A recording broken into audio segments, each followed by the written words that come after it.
Hello, welcome to our program, What is Regeneration? I'm RLI Panda from the UHS events team. Let's get started with this presentation. Thank you for joining us. Um, so again, UHS events presents What is Regeneration? So today we're going to be talking about what is regeneration, regenerative studies, which is a program here at Cal Poly Pomona, and the Lao Center, which is also here at Cal Poly Pomona, and then I put Biotrek here, but I didn't include any information. And then I have our contact information here at the end, but I'll talk a little bit about Biotrek at the end. So what is regeneration? What it looks like, right? So regeneration is a field of environmentalism. It's a slight departure from the current conversation on sustainability. There's a little bit difference in terms of the way we look at things, the way things are understood here at Cal Poly, and also in the field of regeneration at large. Again, regeneration focuses on systems thinking and not on individual processes, right? So sustainability, sometimes that focuses on identifying one process and trying to make that sustainable, right? Whereas regeneration focuses on the entire system of processes that come together, right? We can think about like recycling, right? And plastic production. I have an image of that later, and I'll show you more about this systems thinking and like how that affects something like that. And regeneration is about adding value to a system, right? Not simply sustaining it. I think that's the largest departure. Sustainability takes whatever resources or whatever process and just sustains it. So in certain communities, right, if there's no resources available and you're just sustaining no resources, then it's kind of pointless, right? So sustainability oftentimes, coming from a low-income community, like sustainability doesn't seem like a viable option. We want to regenerate our communities, regenerate our resources, and oftentimes sustainability is a very wealthy and privileged standpoint. Because again, if you're coming from a place of wealth, say like Santa Monica, Santa Barbara, you can sustain the resources you have, like a beachfront, different things like that, right? If you're sustaining those resources, it works. But again, if you grow up here in Pomona, there's not very many resources available in the first place. So it's about regenerating those resources. So yeah, that's the largest departure is the systems thinking and adding value to that system. Are there any questions? No. Okay. So this is what I was talking about systems, right? So in the beginning of this image here, we have a plastic packaging materials system. So we have our virgin feedstock, which is like the materials that we use to produce plastic, petroleum products, different things like that. And we create about 78 million tons globally. And then it either goes to landfill, incineration, or energy recovery, or it leaks, like particles leak into the ocean or into, maybe not even particles. We have the Pacific Ocean, like landfill, I mean, like floating plastic island, but then there's a small percentage that's used for recycling, which is like about 14% here in this image. And even then, like, there's still a loss that happens through that kind of system. But if you find ways, if we improve materials, there can be a closed loop, and so it'll be a constant, circular process rather than just a constant loss.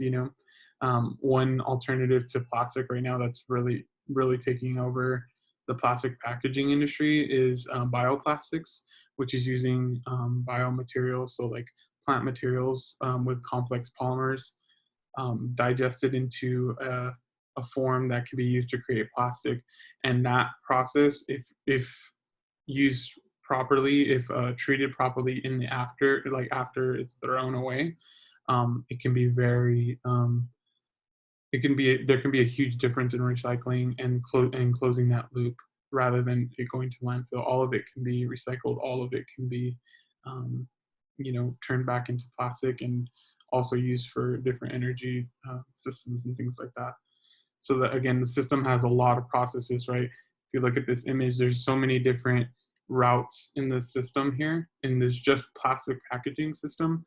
But a regenerative system would close the loop, would end it. It wouldn't go straight to landfill or incineration or things like that. It would go back into itself, and so it would be like a circular process. This is my own quote. I was told something similar to this, and so this is how I digested it. And I reiterate to people when they ask me what is regenerative studies, what is regeneration, I tell them regeneration is about remarrying the relationship between humans and the environment, right? A lot of times in academia, we have, you know, like School of Humanities, School of Letters, Arts and Social Sciences, right? Things like that. And then you have the sciences, right? You have social sciences, humanities, and then hard sciences, right? And there's always that huge divide, especially like on public campuses. There's a huge divide in funding and different things like that, whereas that's an issue that has been created through academia and through capitalism and through um, a ton of other things, right? Just perspective, right? And so the study of regeneration, and just the regeneration field is all about remarrying that relationship, right? Bringing back those two divide, erasing that divide, bringing back those two subjects or those two fields,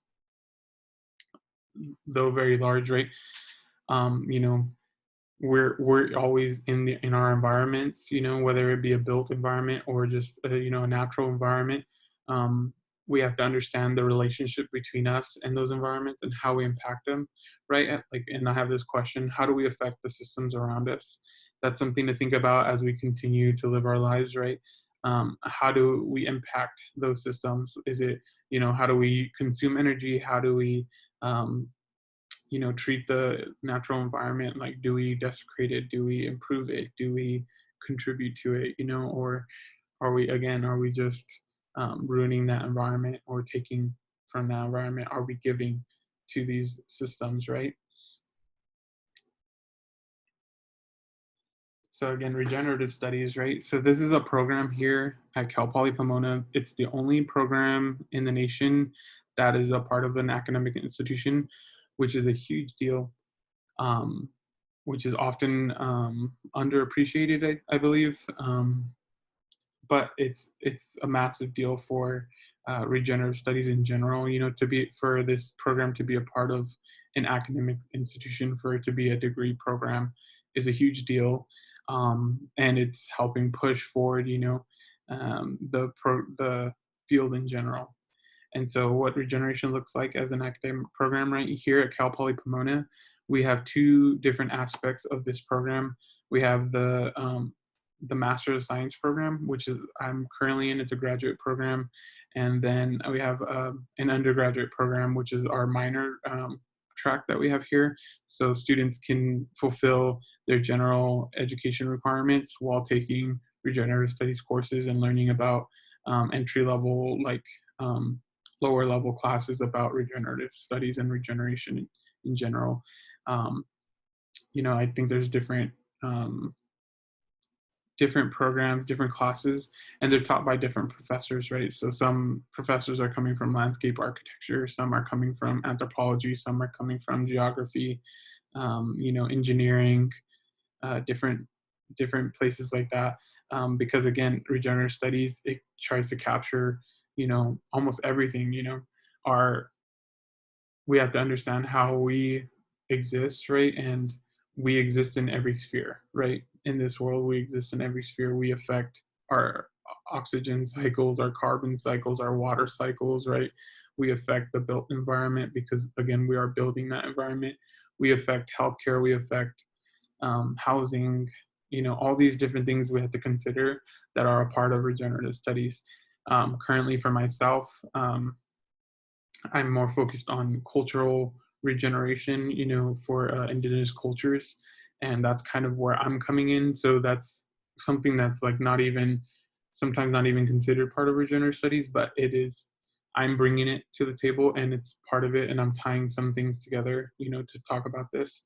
And some folks are focused on healthcare, some folks are focused on horticultural therapy, right? So there's a bunch of different things that go into regenerative studies that the graduate program at least allows you to kind of bring in different experiences and different perspectives. But again, it's all part of regeneration because again, we're trying to regenerate these systems. Like, right, some of us in this situation are looking at the healthcare system and don't have a lot of faith in it, right? And so, how can we reimagine the healthcare system? How can we regenerate this healthcare system, right?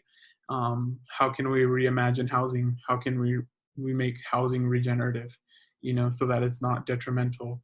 I know right now the built environment is a huge um, aspect of like our carbon emissions. I believe they're like 40% of carbon emissions in the country.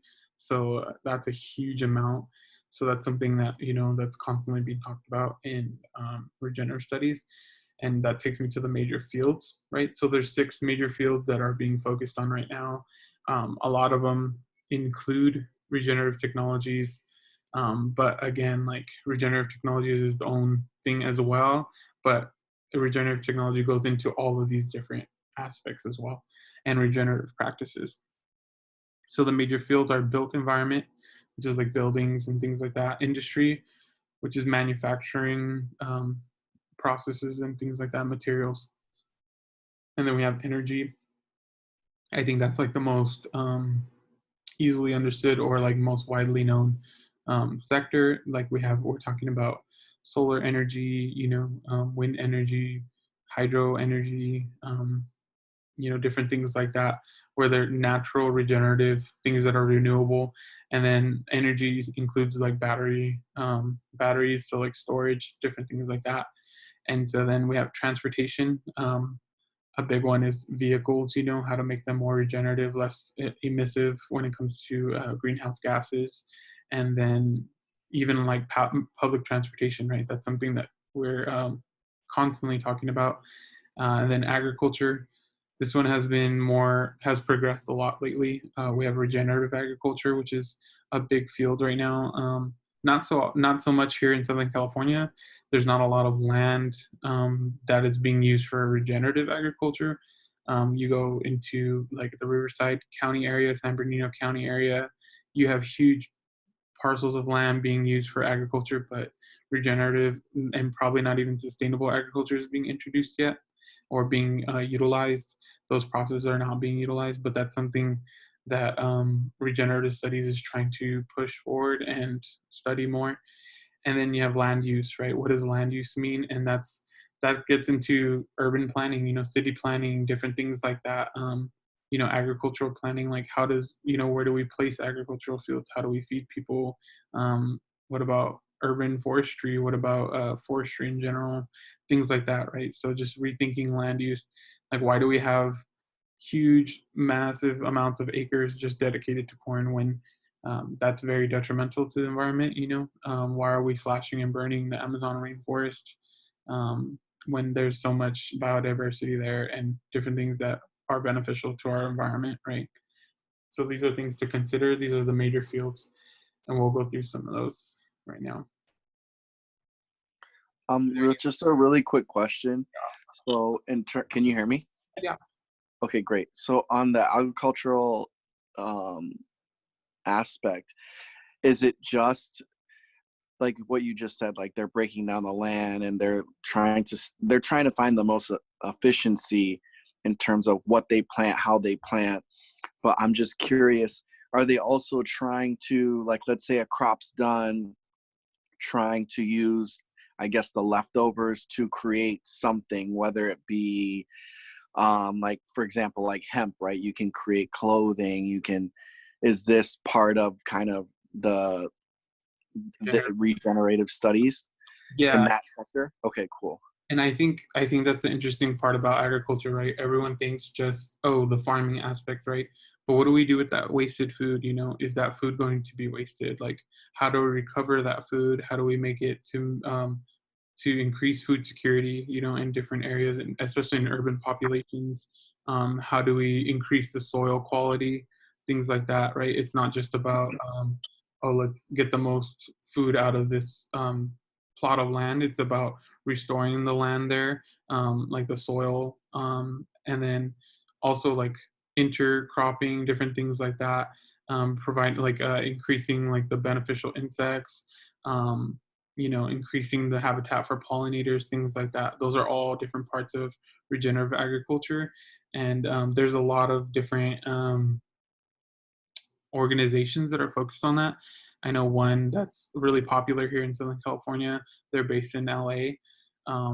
Is Kiss the Ground, and they have a website, and I believe they have a whole documentary dedicated to rebuilding the soil. Right, this concept of rebuilding the soil is a really big thing in regenerative agriculture because again, we have big agriculture just constantly depleting the soil, constantly adding amendments, fertilizers, different chemicals into the ground that is just Hmm. depleting the soil of its life, of all the like different organisms and stuff like that. And so regenerative agriculture tries to combat, not really combat, but like to change that, to change the focus, right? Move away from just productivity, but to like life itself, to focus on how life can be produced through these different processes. Nice. One more thing, Uh, like when you were talking about industry, so a friend of mine works for a company called Upcycle, and what I love, it's basically like t-shirts. And are you familiar with them? It's yeah, based out of LA. Oh, sweet. So like they make each t-shirt's like 5 plastic bottles and post-industrial recycled cotton. mhm, And like what they were able to do, like one example was there's a hotel in like the Bahamas that I think they have like something ridiculous, like 4 million pounds of water bottles every year. So mm, they took the water bottles, shipped them to North Carolina, where they, obviously break down the bottles and mix it with the post-industrial like recycled cotton, and they make like t-shirts to sell back into the gift shop of the hotel. They're mhm, working on trying to make like linens for the beds. yeah, Obviously they're making like the uniforms for all the employees, so like that's a really cool, yeah, and it's so much better than a lot of the other synthetics that they're using to make clothes with anyway. And it's like now you're solving the problem of yeah, having all this plastic that they literally, I mean, if they're in Bahamas, to be honest, they were probably dumping in the ocean. mhm, So it's nice to like see a company thinking like this, and hopefully bigger companies like Nike and just even like casual wear and stuff start to implement this, because it's a game changer. definitely. And I think that's like an interesting part about industry, right? It's like so many different companies are part of the industrial sector, right? Clothes are a part of it, the picture here I have on this presentation is about concrete, no, about steel Okay. production, right? Different things like that. So a lot of times it's actually focused on materials, in this sense, right? It's like linen, different things like that, those kind of materials. And yeah, the industry I have here is steel, and what they're doing is this is a different way of casting steel and extracting iron from the carbon from the ore to make steel, and it has less emissions. It's mostly electric, and they have different ways to provide that electricity. So yeah, it's like I believe it's called electrolysis, which is like a way of like heating materials using oxygen and electricity.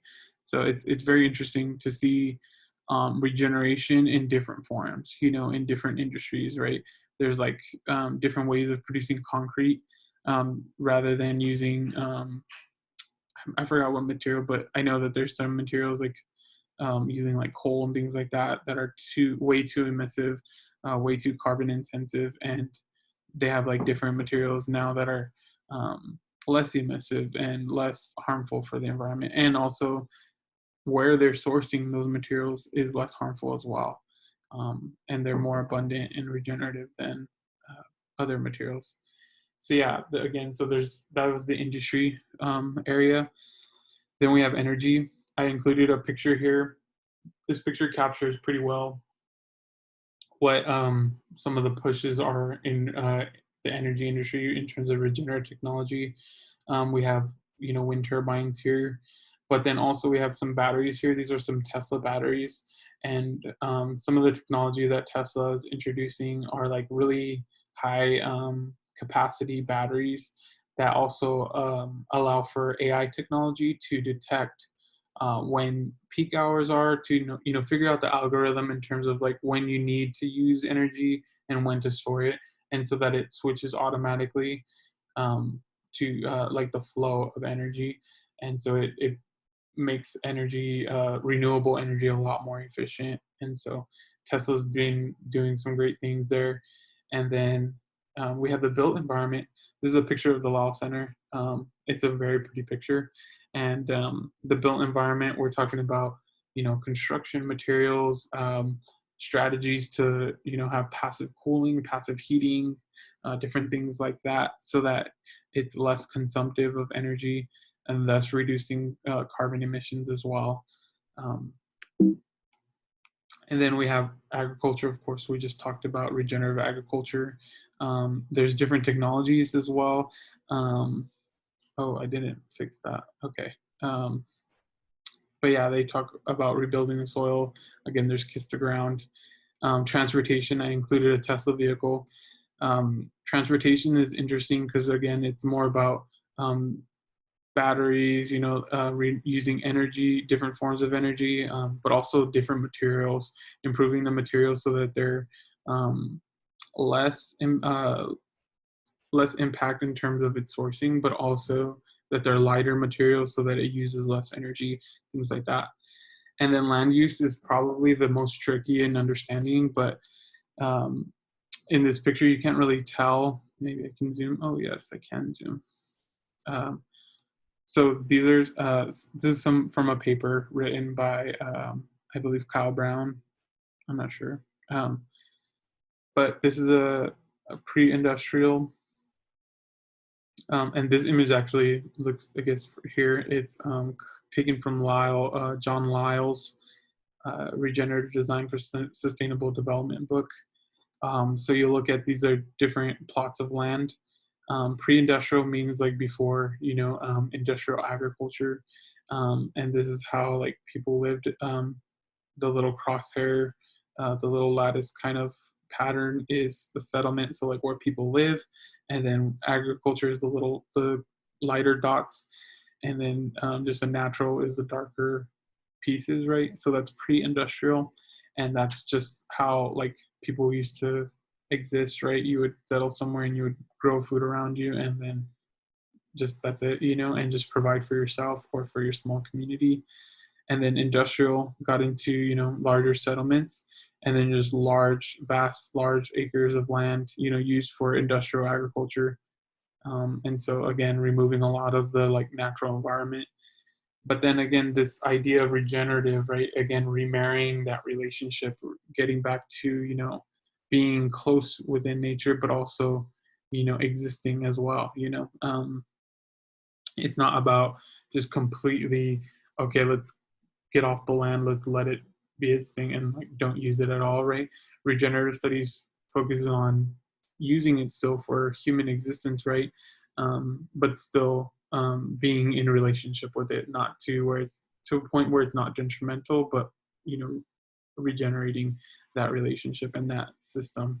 So you'll see like there's little patches of settlement, of agriculture, but then intermixed with natural environment, right? And so there's different communities that are focused on, marrying this idea. There's Village Homes in Davis, California, that focuses on this. They have uh, different things going on. They have like houses built, but then that the way that they're set up is set up for community, and it's like all mostly walkable areas, and then they have small gardens in every area. There's like community garden spaces, and then they have like different trees and shrubs growing. They have like bioswales, different things like that, that are focused on collecting rainwater. They have a lot of different things going on for the community that like is regenerative, right? It's remarrying that built environment / natural environment relationship there. And then we have the Lau Center. So this is where my program is based off of.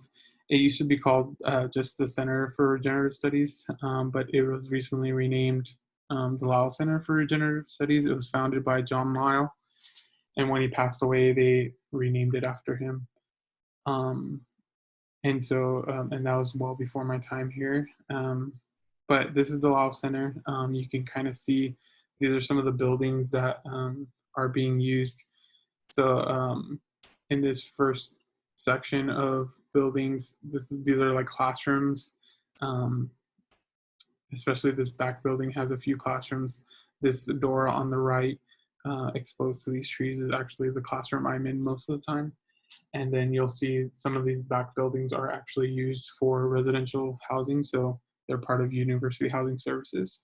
And we actually have a couple people in our team that are going to be staying there for the fall and spring next year.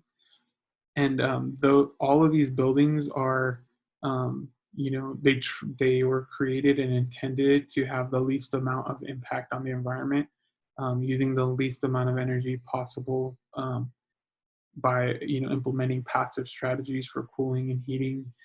You'll see in this first building where the classroom is, they have like an overhang with vines growing on them, and beyond those vines there's some glass windows that allow natural light into the classroom, but also they're shaded by these vines that grow in the summer, but they're deciduous plants, so they lose their leaf and stuff like that in the winter, so it allows more sunlight in.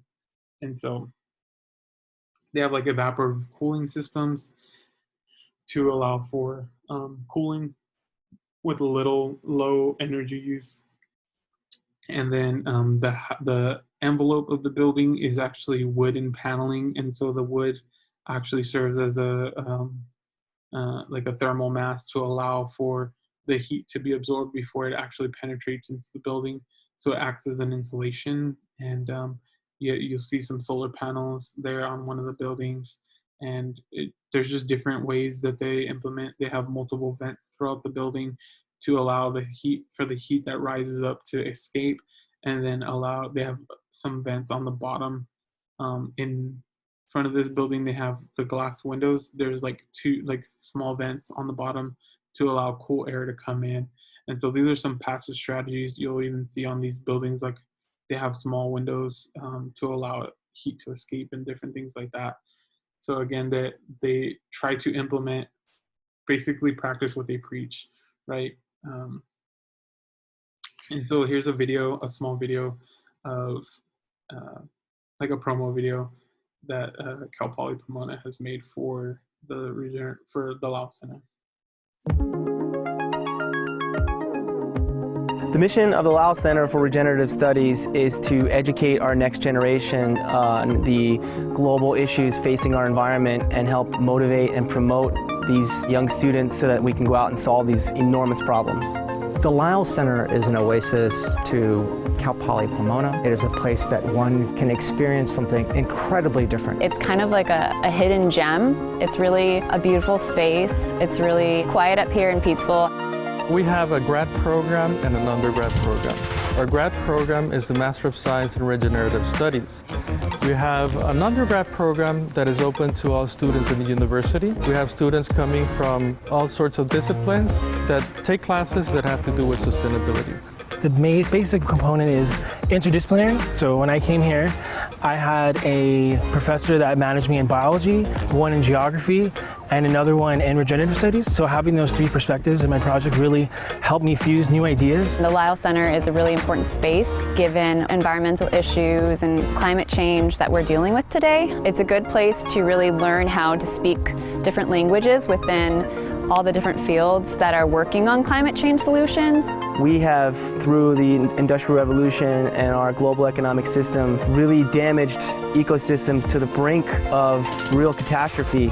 So regeneration is thinking holistically about how we can bring nature back to the way nature intends it to be. So for example, our sustainable farm here, we use all the scraps that we generate here and we actually compost it on site. It's actually regenerating the soil, not just keeping it from a landfill, but actually restoring the ecology. Research is the core of the Lyle Center. If they want to look beyond the textbook, this is the place to be. So if you walk around, at every corner you'll find something else. There's a little test cell here. So what you have is this laboratory with architecture students and building science students where they're trying out some sort of feature. Anybody can test an idea, be it about solar energy, be it about wind energy, be it about agriculture. And so it's a living lab. That's what's the beauty of it. The climate crisis is enormously complex and global in nature, and we need as many sophisticated, educated, passionate young students out there to help us solve the crisis in as many ways as possible. Awesome. Let's see if I can. It's really cool. Yeah. Is there any questions or anything you want to comment on that? I have a lot of what's interesting about this is I was born in Barbados, and ever since I was a kid, there's solar power everywhere. Like everyone has panels on the top of their homes. Mm-hmm. And when we moved to America, it just kind of shocked me that it wasn't here. And I don't know how that works necessarily with maybe it's a political thing or government issue, but yeah, people use the sun there so much. I'm now starting to see it in California a little bit more. But just seeing this building, even before you played that video, it's exciting. And I'm like, oh my goodness, like how do you have someone build your house like that? Yeah. It's so efficient, and you don't feel guilty about building a home or driving a car, like if you have a Tesla or whatever. And my question, I guess, does it take longer to build a building this way than if you were to build it in a more traditional way, or is it just as quick, or is it quicker? Yeah, I guess it just depends. I think a big thing that it's actually more about money. It costs more to implement some of these strategies, right? Because again, you have to think about all the little things, all the little designs, right? Instead of like a cookie cutter home that you can throw up in, a few months, you can build this building the same speed. It just requires more money to implement different materials, right? And so that's usually the big thing. And I know in terms of the like solar panel issue, I know that's all about money as well. Is there's a lot of it's privatized. The different corporations that produce solar panels, a lot of it's privatized, and some of the technologies are very expensive to develop. And so in order to make a buck, you have to really, upcharge it. And so, yeah, I know that's a big thing here in SoCal. But so it's really a financial thing. That's what it comes down to. And I guess it comes down to like homeowners or corporations, like if they're building a new building, let's say Google or something, mm-hmm. that they actually recognize it's worth the money.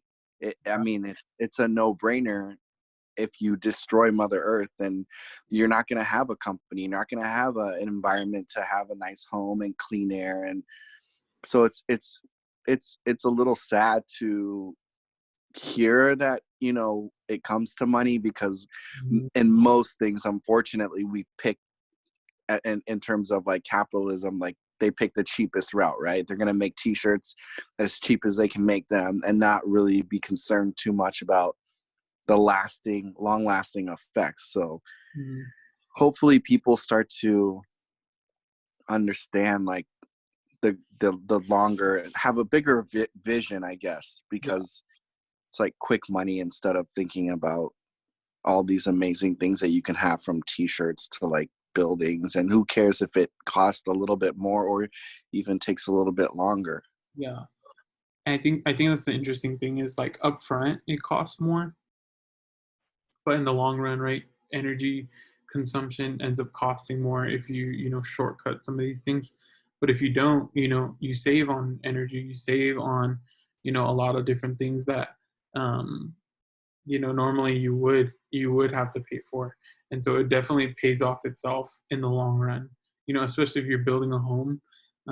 For a consumer, it would be a lot more efficient and a lot more, cost friendly to build a home this way up front, um, and save in like 20, 30 years, it'll pay itself off.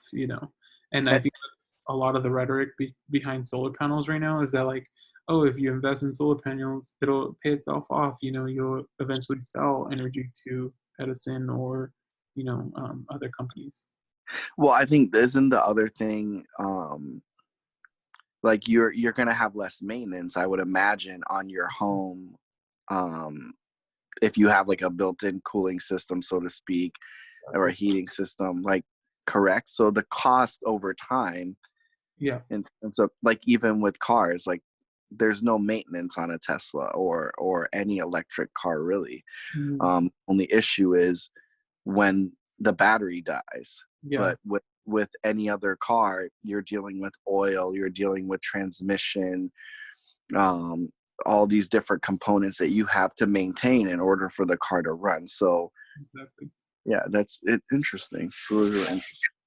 Exactly. Like, I know one thing growing up here in Pomona, like the number one thing we always had to invest in to fix was our air conditioner, right? Constantly having to fix that because it was constantly being used.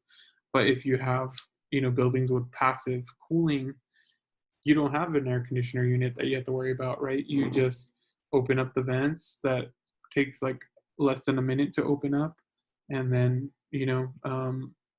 turn on your evaporative cooler, things like that. Very, low energy, low intensity, machine. You have cooling and you're fine. Even in this, I've been in these classrooms in the fall, which is still a really hot time in August, and it's cool. It's cool enough to exist, and be comfortable in class, and sit there for 3 hours, and and it's very low energy, very low intensity, technologies. And so, yeah, it's really impressive to see being implemented here on our campus at Cal Poly Pomona, right? Yeah, But that's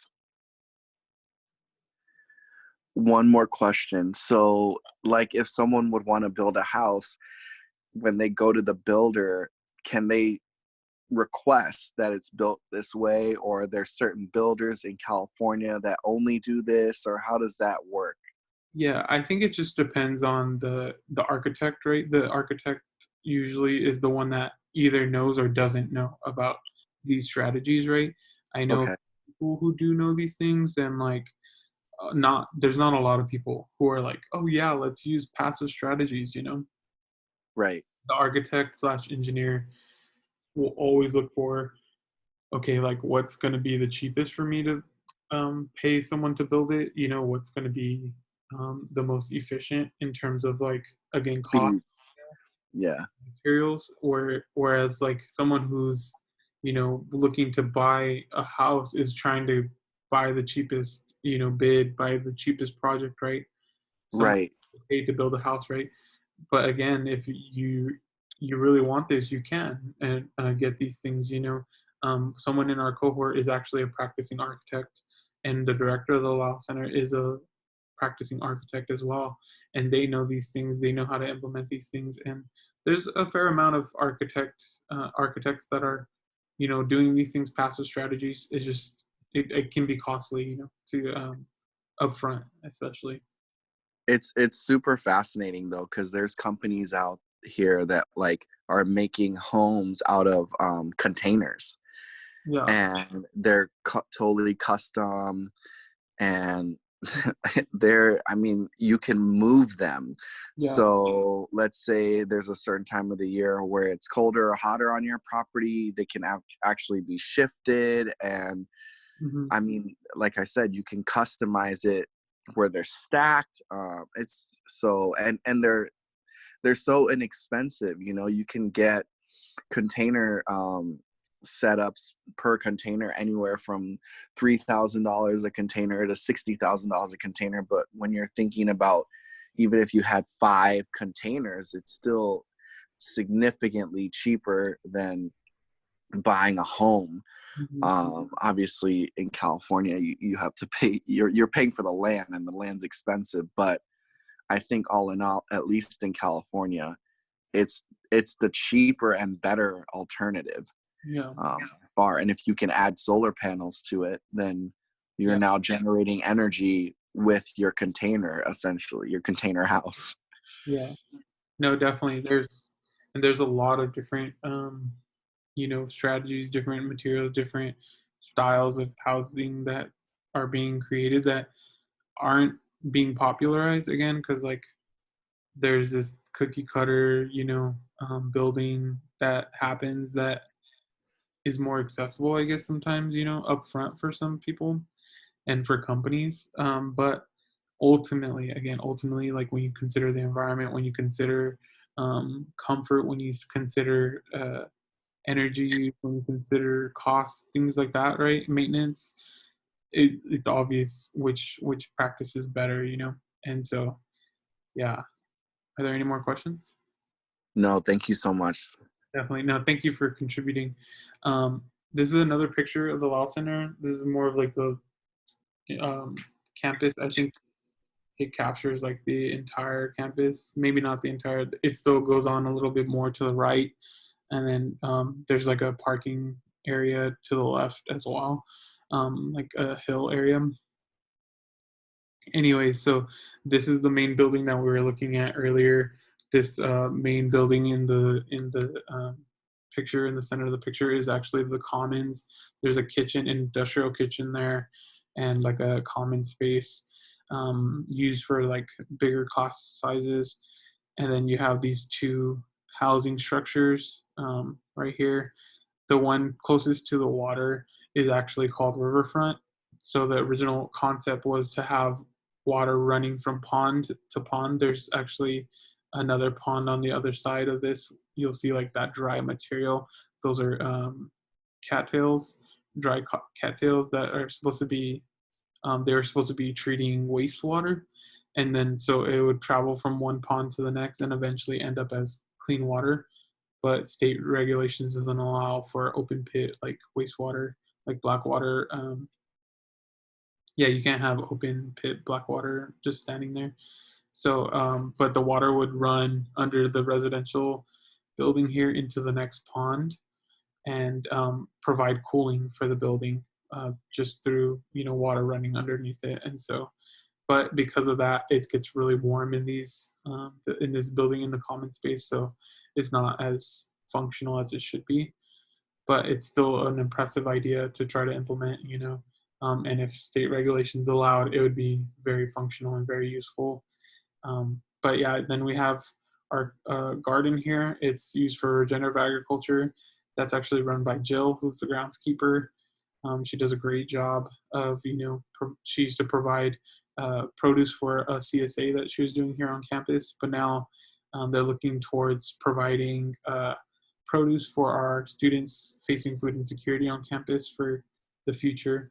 And then we also have different areas on this property that we, like the students are allowed to use to, implement trials or, implement different projects on campus. And this area by this pond here is actually, it used to be a garden, like a small little herb garden, but now it was a structure. I don't know if you've seen in the video, there was a structure behind some of the people being interviewed. And it was like a shade structure implemented by, I believe, either engineering or architecture. I'm not sure which school did that. Here's another look, another view, right? This building right here is riverfront, and you can see there's just from these ponds, like I've been able to like measure the like coolness of the air or like the temperature of the air, and it's significantly cooler every time. Even during the summer, it's like 10 degrees cooler. And so that's providing cooling around the building. You'll see like vegetation growing on these like overhangs here as well. And then over here as well, there's vegetation growing to provide cooling as well and shade as well. And again, the wood envelope provides cooling as well. Um, and so yeah, that's the this is a different view. And then on this end out of the picture is a project that I'm going to be showing you next. So this project here is called the TJ House. It's made up of papercrete, which is like a material that they've been trying to implement and use and like figure out how to use more and more, and like how to perfect it. Not really, I mean, you can't really perfect anything, but to get the best possible combination. It's a very light material. It's super light. It's ridiculously light. I've held a papercrete brick before, and it's like, I don't know how, I don't even know weight measurements, but it's so light I could just like chuck it. It's ridiculous.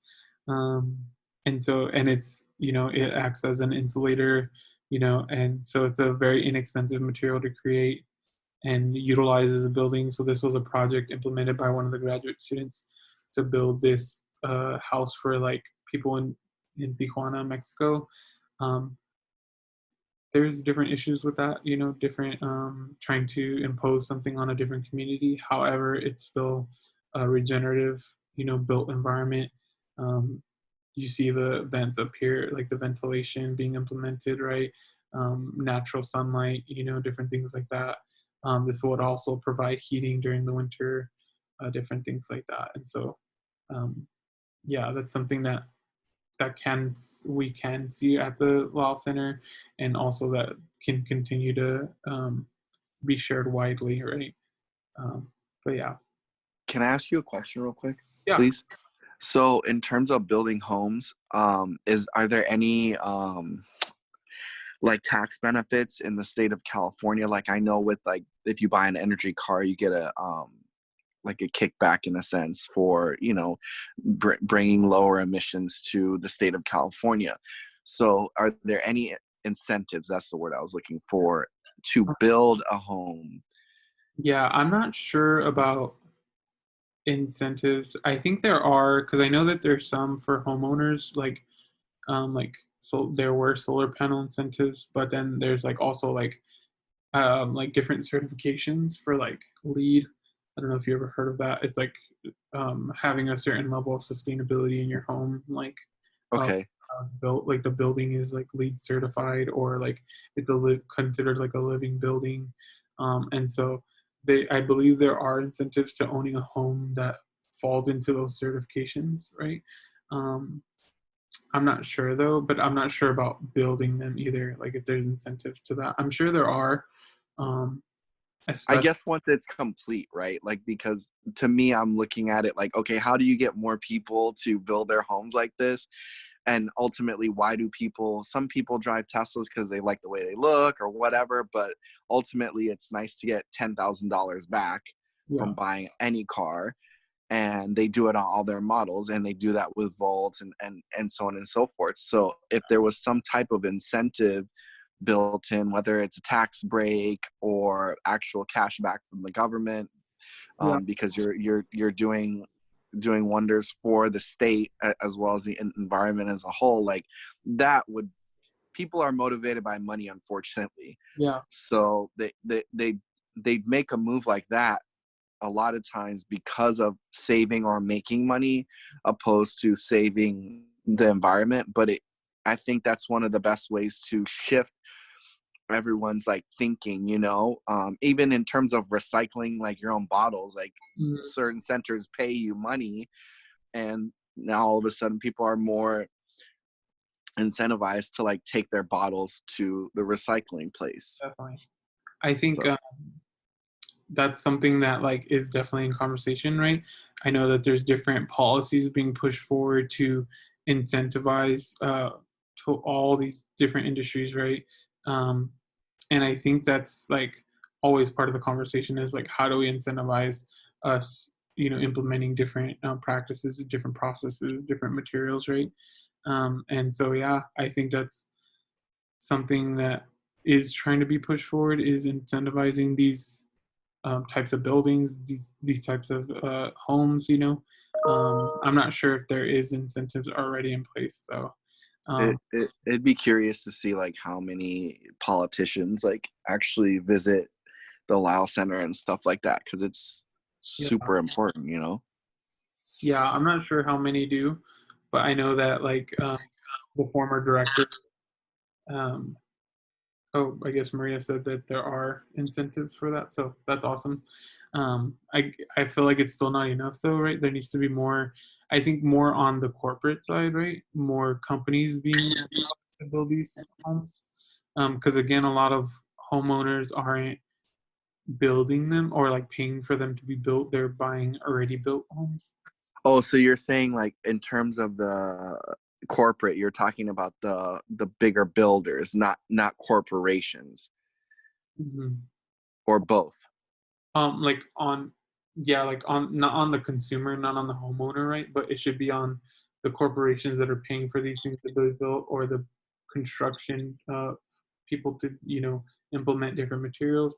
There should be more incentives for them to be to want to do these things, either incentives or penalties, even for not implementing these things. Right? They're widely available. There's a lot of materials that are widely available that can be implemented, maybe not papercrete, but different things that are more um, more widely available, that'll be more regenerative.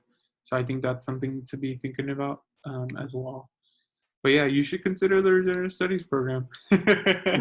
Well, I mean, like now I'm super stoked because I'm just thinking about, okay, well, my friends like works with very closely with like the governor and stuff like that, and like who knows, like a lot of times people just, they're not aware of this stuff. There's so many things they're trying to cover. Uh-huh. But I mean, even what you just said right now, I like incentives better just because it seems like a reward. Yeah. Like, you're getting like brownie points opposed to like getting a spanking, so to speak, with. Yeah. But and I know in Barbados you get incentives for having solar power. So then almost everyone has it, because it becomes the norm. Like anytime something kind of goes over that 51 percentile, all of a sudden everyone's like, oh, that's just the thing that we do. Yeah. And it makes such a big difference. Like we could live off the sun. I Yeah. mean, it's just it's so simple. I don't understand why. Obviously it comes down to money. I already know. No, but yeah, definitely. So yeah, these are definitely conversations we're always having in class, in our different, discussions, things like that. And so that's what regenerative studies is. It's how do we push these things forward? How do we get them into policy? How do we get them into different people's minds? To start thinking and to start acting on these things, right? So it's like, does it take a mindset? Does it take, what does it take? And so these are things to constantly being talked about, constantly being discussed by my cohort, by previous cohorts, by hopefully future cohorts. And so, but yeah, that's all I have. Here's our contact information, right? We have our Instagram, CPP UHS Events, UHS Events Team CPP YouTube channel, and our email address is uhsevents@cpp.edu. If there are any other questions, if not, I'm going to stop recording and then, end the presentation. No? Okay.